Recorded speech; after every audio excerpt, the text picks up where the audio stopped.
والتفت الساق بالساق إلى ربك يومئذ المساق. بسم الله الرحمن الرحيم. الحمد لله حمدا كثيرا طيبا مباركا فيه كما يحب ربنا ويرضاه. أشهد أن لا إله إلا الله وحده لا شريك له وأشهد أن محمدا عبده ورسوله صلى الله عليه وعلى آله وأصحابه ومن تبعهم بإحسان إلى يوم الدين. أما بعد. Pertemuan kemarin kita membahas tentang dalil-dalil yang menunjukkan tegaknya hari kiamat, yang perkara tersebut sabit berdasarkan Alkitab dan Sunnah serta ijma' dan akal juga fitrah. Kemudian sekarang kita lanjutkan tentang hal-hal yang terjadi di hari kiamat. Qala hafizahullahu ta'ala ma yajri fi yaumil qiyamah. Perkara-perkara yang terjadi di hari kiamat. Karena hari tersebut akhwani fillah, hari yang semua manusia tersibukkan dengan urusan masing-masing. Hari yang panjang dan penuh dengan kepayahan. Dikatakan oleh Syekhul Islam Ibnu Taimiyah rahimahullahu taala, wa tadnu minhumus syamsu wa yuljimuhumul 'araqu, dan matahari didekatkan kepada mereka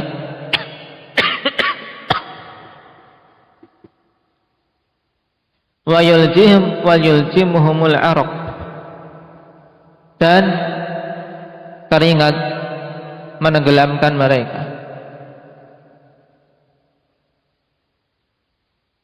Wa tunsabul mawazin, dan timbangan amalan-amalan dipancangkan. Fatuzanu biha a'malul ibad, kemudian amalan-amalan hamba ditimbang dengannya. Faman thaqulat mawazinuhu faulaika humul muflihun, faman khaffat mawazinuhu faulaika alladziina khasiru anfusahum fi jahannam khalidun. Siapa saja yang timbangan amalannya berat sisi kebaikannya, maka mereka itulah orang-orang yang berbahagia.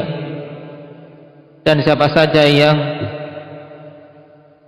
ringan timbangan amalan kebaikannya, maka mereka itulah orang-orang yang merugikan diri mereka sendiri, dan mereka kekal di dalam neraka jahanam. Qala wa tunsyarud dawawin wa hiya sahaiful a'mal, dan lembaran-lembaran catatan amalan dinamakan di sini dawawin, yaitu sahaiful a'mal, lembaran-lembaran catatan amalan. Dibagi. Fa'akhidun kitabahu biyamini, maka manusia ada yang mengambil catatan amalannya dengan tangan kanannya, wa akhidun kitabahu bishimali, dan yang lainnya mengambil catatan amalannya dengan tangan kirinya, au min wara'i dhahrihi, atau dari belakang punggungnya. Kama qala subhanahu wa ta'ala, wa kullu insanin alzamnahu ta'irahu fi 'unuqihi wa nukhriju lahu yawmal qiyamati kitaban yalqahu mansyura. Setiap manusia kami kalungkan di leher-leher mereka catatan amalannya, dan akan kami keluarkan kelak di hari kiamat suatu kitab yang mereka akan mendapatinya terbuka, yaitu kitab yang berisi catatan amalan. dikatakan kepadanya, "Iqra kitabak," bacalah kitabmu. Itu bacalah catatan amalanmu ini. "Kafa bi nafsika al-yawma 'alaika hasiba," cukup dirimu sendiri pada hari ini sebagai pembuat perhitungan. Yaitu cukup engkau menghitung sendiri saat ini. Qala wa yuhasibullahu al-khalaiq, dan Allah Subhanahu wa taala menghisab para makhluk. Wa yakhlu bi 'abdihi al-mu'min fa yuqarriruhu bi dhunubihi, dan Allah Subhanahu wa taala menyendiri dengan hambanya yang beriman, yaitu dipanggil hamba yang beriman sendirian, tidak dibuka aibnya di tengah-tengah kerumunan manusia, tidak, tapi Allah Subhanahu wa taala panggil sendiri-sendiri. Fayuqarriruhu bidunubihi, kemudian Allah Subhanahu wa taala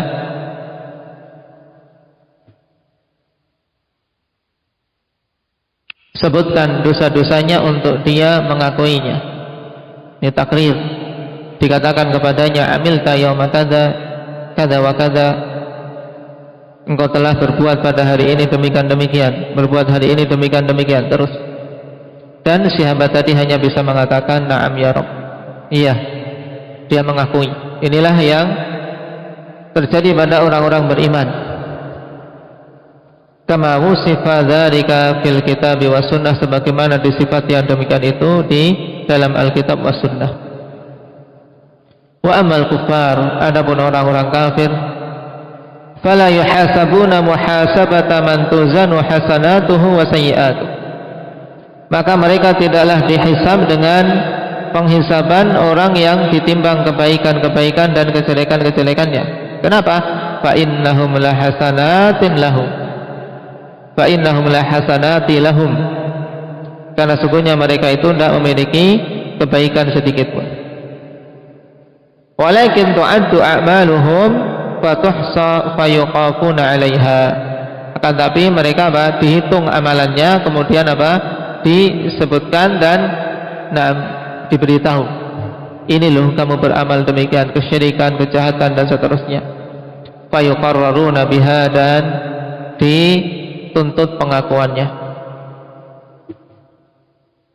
Ini ringkasan yang disebutkan oleh Syekhul Islam Ibnu Taimiyah rahimahullahu taala tentang kejadian-kejadian yang akan dilalui oleh hamba-hamba Allah di hari kiamat kelak. Kita baca syarah dari Al-Alama Al-Fauzan hafizahullahu taala. Qal Dzakara Syekh rahimahullah fi hadzal kalami ba'd ma yajri fi yaumil qiyamah mimma dzukira fil kitab was sunnah.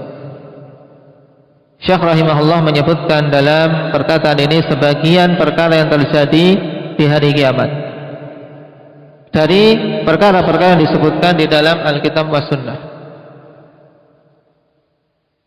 Fa inna tafasila ma yajri fi hadzal yaumi mimma la yudraku bil aql, sebab sungguhnya perincian hal-hal yang terjadi di hari ini, yaitu di hari kiamat tersebut, termasuk di antara hal-hal yang tidak bisa untuk dikuasai akal, yaitu semuanya bisa diketahui, tidak bisa.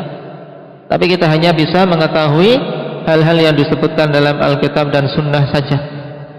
Adapun perinciannya wallahu ta'ala alam. Wa innama yudraku bin nuqulis sahihati 'anil Nabi sallallahu alaihi wasallam, dan hanyalah hal tersebut bisa diketahui dengan penukilan yang sahih dari Nabi sallallahu alaihi wasallam, alladzi la yantiqu 'anil hawa in huwa illa wahyu yuha, yang beliau tidak berucap dari hawa nafsunya, hanyalah beliau berucap atau tidaklah beliau berucap kecuali wahyu yang diwahyukan. Ini jelas. Penegasan dari beliau hafizahullah bahwasanya perkara hari kiamat tidak bisa kita ketahui dengan sekedar akal, tapi harus berdasarkan dalil yang dibawakan oleh Rasul sallallahu alaihi wasallam, baik itu berupa Al-Qur'an maupun As-Sunnah. Wa min al-hikmah fi muhasabatil khalaiqi ala a'malihim wa wazniha wa dhuhuriha, maktubatan fis suhufi ma'i hatati ilmillahi bidzalik liyuriya ibadahu kamala hamdih wa kamala adlih wa sa'ata rahmatih wa 'azamata mulkih. Paragraf ini beliau jelaskan hikmah. Di antara hikmah dihisabnya para makhluk atas amalan-amalan mereka dan penimbangan amalan tersebut, serta dinampakkannya catatan amalan itu dalam keadaan tertulis di lembaran-lembaran bersamaan dengan pencakupan ilmu Allah Subhanahu wa taala terhadap hal itu semua. Jadi ilmu Allah sudah mencakup itu semua. Allah tahu. Tidak perlu untuk ditulis, tidak perlu untuk apa? Memerintahkan para malaikat mencatat. Seandainya Allah kehendaki, itu bisa saja Allah tetap tahu. Akan tapi akhwani fillah, semua itu Allah Subhanahu wa taala tetapkan di mana amalan itu dicatat, kemudian ditimbang, kemudian apa? Disuruh mereka membacanya. Untuk apa? Ini hikmahnya apa? Dikatakan oleh Syekh liyuriya ibadahu kamala hamdih, untuk memperlihatkan kepada hambanya kesempurnaan sifat terpujinya Allah Subhanahu wa taala. Allah Maha terpuji. Nah, dan di sini Allah Subhanahu wa taala ingin agar hamba-hambanya betul-betul melihat wa kamala adli, dan kesempurnaan keadilan Allah, wa sa'ata rahmatih, dan luasnya rahmat Allah, serta azamata mulkih, dan keagungan kekuasaan Allah Subhanahu wa taala. Ini hikmah yang sangat jelas, di mana manusia kelak di hari kiamat dihisab, ditimbang, diperlihatkan catatan amalan. Untuk apa? Agar hamba-hamba ini melihat kesempurnaan sifat Allah yang terpuji, kesempurnaan keadilan, kesempurnaan rahmat, dan keagungan kekuasaannya. Adapun untuk melihat kesempurnaan keadilan ini jelas, sehingga orang yang berbuat zalim kemudian dihukum, mereka tidak akan menuntut. Sebab apa? Mereka melihat sendiri perbuatannya di catatan mereka, dan mereka tidak mampu memungkirinya. Kemudian luasnya rahmat Allah ini juga sangat terlihat tatkala seorang hamba melakukan dosa kemudian Allah ampuni, Allah tutup, dan sehingga hamba tersebut betul-betul merasa dan yakin tentang luasnya rahmat Allah Subhanahu wa taala. Sebagaimana dalam hadis, seorang hamba ikhwan didatangkan kala di hari kiamat, kemudian diperlihatkan dosa-dosanya, tapi Allah Subhanahu wa taala kemudian katakan, qad satartu laka fid dunya fa aghfiru lakal yaum. Aku telah menutup dosamu itu dulu di dunia, dan sekarang aku ampuni. Padahal dia sudah merasa celaka ini. Kenapa? Karena dosa-dosa dipampangkan kepada dia. Itu pun belum semua, dia sudah menyangka ini sudah aku celaka. Tapi dengan luasnya rahmat Allah, dia mendapatkan pengampunan. Hikmah ini diingat-ingat. Kemudian wa dzakara Syekhu mimma yajri fi hadzal yaumil 'azim 'alal 'ibad. Kemudian Syekh menyebutkan di antara perkara-perkara yang terjadi pada hari yang agung ini atas hamba-hamba Allah. Yang pertama, annaha tadnu minhumus syamsu. Yang pertama yaitu matahari didekat-dekatkan kepada mereka. Ay taqrubu min ru'usihim, yaitu dekat jaraknya dengan kepala-kepala mereka. Sekarang kita mendapati matahari jauh di sana. Sebagian mengatakan 150.000 tahun cahaya ya. Tayyib, jarak yang sangat jauh. Itu entah benar atau tidaknya. Pengakuan dari NASA dan seterusnya. Yang jelas jauh. Dan kelak di hari kiamat akan didekatkan di atas kepala-kepala manusia dengan jarak 1 mil. Kama rawa Muslimun anil Miqdad bin Aswad radhiyallahu anhu qala sami'tu Rasulullah sallallahu alaihi wasallam idza kana yaumul qiyamah udniyatis syamsu minal ibad hatta takuna qadra milin aw milain.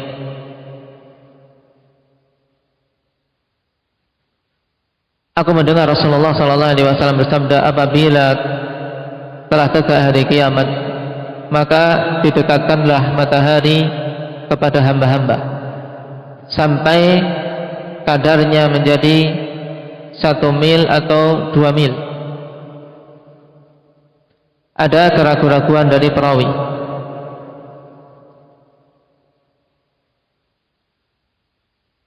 Dan pada sebagian riwayat terdapat penegasan ala qadri mil, yaitu dengan kadar 1 mil. Yang jelas dekat jaraknya antara mereka-mereka dengan matahari. Dan terjadi khilaf di kalangan para pensyarah hadis, apakah mil yang dimaksud di sini mil yang kita kenal ataukah mil yang lain. Wallahu taala a'lam. Wa qawluhu wa yuljimuhumul araq, dan mereka tenggelam di dalam atau dan peluh atau keringat mereka menenggelamkan mereka sendiri. Maksudnya apa? Ay yasilu ila afwahihim, yaitu keringat tersebut saking banyaknya mencapai mulut-mulut mereka. Fa yasiru bimanzilatil lijam, sehingga menjadi seperti lijam, yaitu seperti sesuatu yang ada di ada di mulut binatang, kuda ataukah sapi atau yang lain. Akhwanifillah, lijam yang digunakan untuk untuk dia nanti diarahkan ke kanan, ke kiri atau ke depan, ya, tali pengikat yang ada di mulut-mulut hewan tunggangan. Nah, dikatakan di sini wa yuljimuhumul araq, yaitu mereka tenggelam dengan araq mereka, dengan keringat mereka. Seorang dikatakan tenggelam kan ketika mulutnya sampai mulut tenggelam air, kena air. Wal iyadu billah.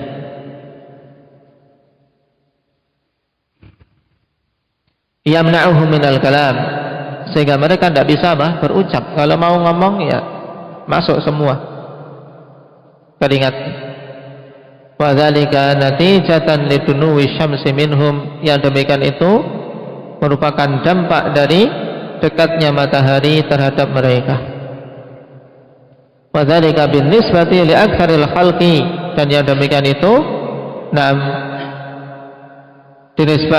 dilihat dari sisi kebanyakan para makhluk.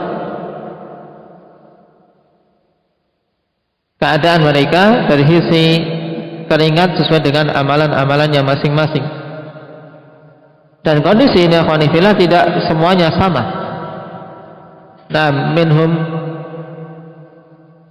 man yablughu ila ka'bai, sebagaimana dalam hadis yang diriwayatkan dalam as-sahih, Rasulullah sallallahu alaihi wasallam mengatakan di kelanjutan hadis tadi dalam hadis Miqdad bin Aswad, fayakunun nas ala qadri amalihim fil araq, maka manusia itu sesuai dengan kadar amalan-amalan mereka pada keringatnya.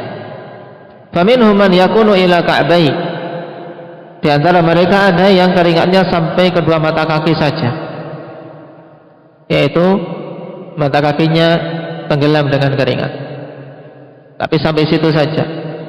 Faminhum man yakunu ila rukbatai, sebagian mereka ada yang keringatnya sampai lutut. Wa minhum man yakunu ila haqwai, sebagian mereka ada yang keringatnya di atasnya lagi. Kemudian wa minhum man yulzimuhul araq iljaman, yaitu di antara mereka ada yang keringatnya sampai ke mulutnya. Wa asyara Rasulullah sallallahu alaihi wasallam biyadihi ila fi, dan Nabi sallallahu alaihi wasallam mengisyaratkan dengan tangannya ke mulut beliau. Na'udzubillahi min dzalik. Tentunya hal itu perkara yang sangat mengkhawatirkan, perkara yang berat, dan Allah Maha mampu bagaimana semuanya berkumpul kok tenggelamnya beda-beda. Nah, tenggelamnya beda-beda, padahal kalau di dunia manusia berkumpul di suatu padang, ya kalau tenggelam ya sama. Nah, semuanya ada yang sampai ke mulut, ya semuanya sampai mulut. Nah, karena air ketika mengenai semua kan nggak mungkin satunya kena mata kaki, satunya tinggi, satunya rendah. Tapi perkara hari akhir tidak bisa kita kiaskan dengan hal-hal di dunia. Mereka semuanya berkumpul tapi tenggelam dalam teringatnya sesuai dengan amalan masing-masing.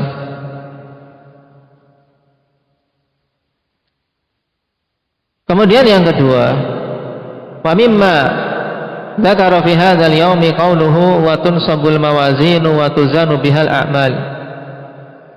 Dan dipancangkanlah timbangan dan amalan-amalan pun ditimbang. Di sini Syekh mendatangkan dengan mawazin, bentuk jamak. Al-mawazin jam'u mizan. Mawazin adalah bentuk jamak dari mizan. Apa itu mizan? Wa huwa alladzi tuzanu bihil hasanatu wasayyi'at, yaitu suatu alat yang ditimbang dengannya kebaikan-kebaikan dan kejelekan-kejelekan. Mizan ya timbangan. Wa huwa mizanun haqiqiyyun lahu lisanun wa kiffatan. Dan mizan itu di hari kiamat adalah mizan yang hakiki, yaitu timbangan yang hakiki, timbangan betulan. Memiliki lisan dan memiliki dua daun timbangan.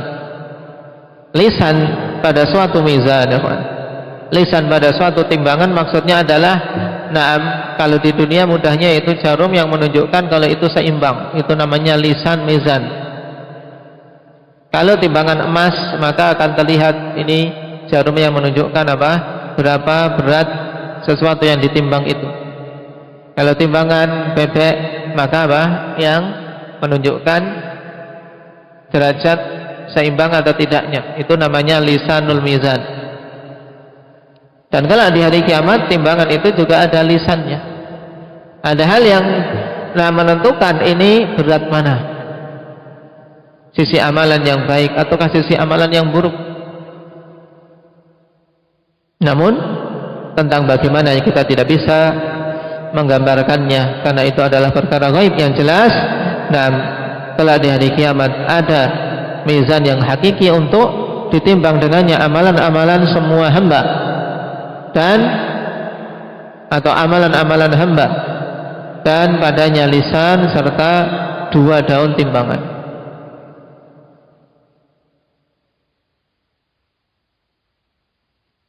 Wa huwa min umuril akhirah wa nu'minu bihi, dan itu adalah perkara akhirat, kita pun beriman dengannya, kama jaa, sebagaimana datangnya. Wala nabhathu an kaifiyatihi illa ala dha'i ma warada minan nusus, dan kita tidak perlu membahas tentang bagaimananya kecuali di atas penerangan yang datang dari nas-nas yang ada. Nah, kalau ada keterangan dalam nas maka kita beriman dengannya, kita pun tetapkan sesuai yang datang dalam nas. Nah, dan di antara dalil yang datang tentang masalah mizan yaitu firman Allah Subhanahu wa taala, wa nadha'ul mawazin al-qista li yaumil qiyamah. Nah, dengan bentuk jamak, kami pun pancangkan timbangan-timbangan keadilan di hari kiamat. Kemudian di ayat yang lain, wal waznu yauma idzinil haqq faman thaqulat mawazinuhu faulaika humul muflihun waman khaffat mawazinuhu faulaika alladziina khasiru anfusahum. Yaitu penimbangan pada hari tersebut adalah hak. Adapun dari hadis banyak, di antaranya hadis yang masyhur dari siapa? Abi Hurairah. Kalimatani khafifatani 'ala lisan, thaqilatani fil mizan. Habibatani ila Rahman, subhanallah bihamdih, subhanallahil azim. Ini jelas penetapan mizan, bahwasanya kedua kalimat tersebut berat di lisan. Berat apa? Di timbangan. Ringan di lisan, di mulut kita ringan untuk diucapkan, dan berat timbangannya kelak di hari kiamat. Dan disukai oleh Ar-Rahman, yaitu subhanallah bihamdih, subhanallahil azim.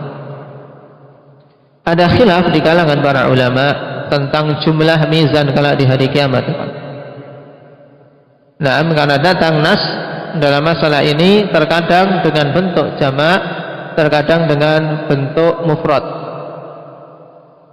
Dan yang rajih bahwasanya mizan kelak di hari kiamat itu hanya satu, timbangan hanya satu. Lalu bagaimana mensinkronkan dengan dalil-dalil yang datang dalam bentuk jamak? Nah, dalil yang datang dalam bentuk jamak itu dilihat dari sisi perkara yang ditimbang.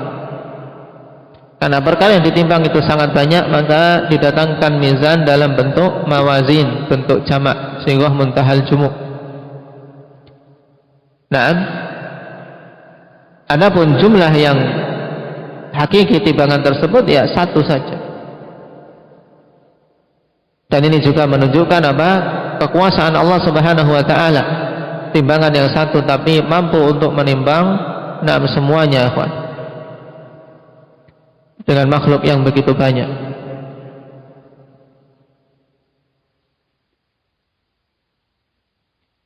Qala wal hikmatu fi waznil a'mali idharu maqadiniha liyakuna al-jazaa'u bihasabiha.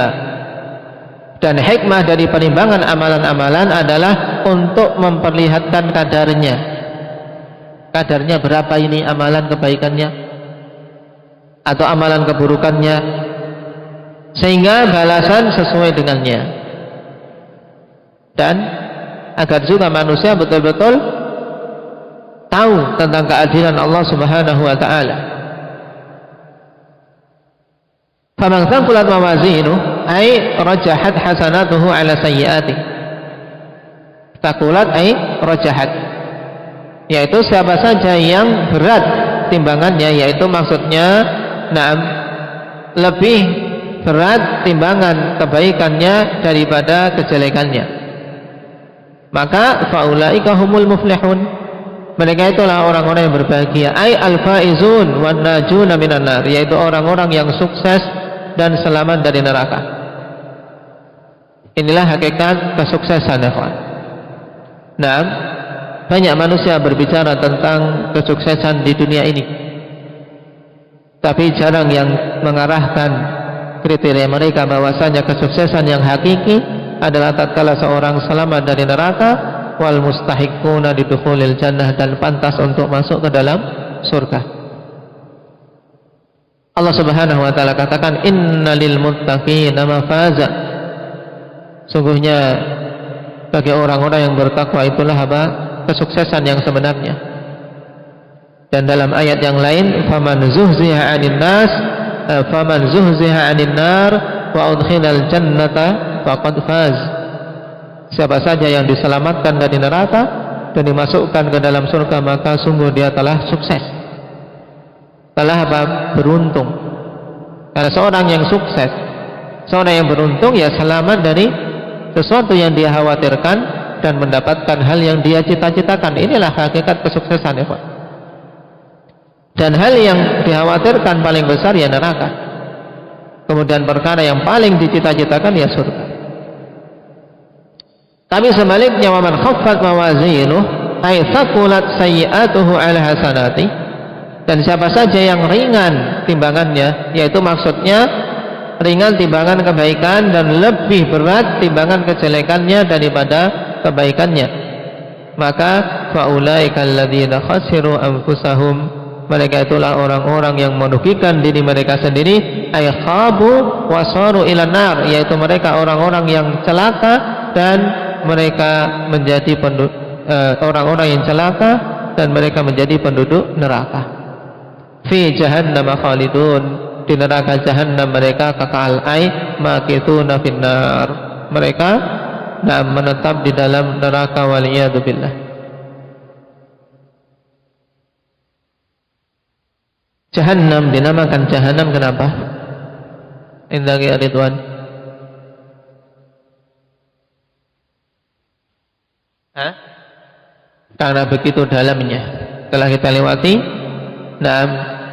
Tayyib, bahwasanya jahannam dinamakan dengan jahannam dikarenakan begitu dalamnya, sebagaimana perkataan Arab bi'run jahannam, yaitu sumur yang sangat dalam. Ini asal makna secara lughah. Naam, waliyadzubillah. Berapa dalam neraka itu? Dalamnya berapa? Indak ya Syahrul, masih ingat?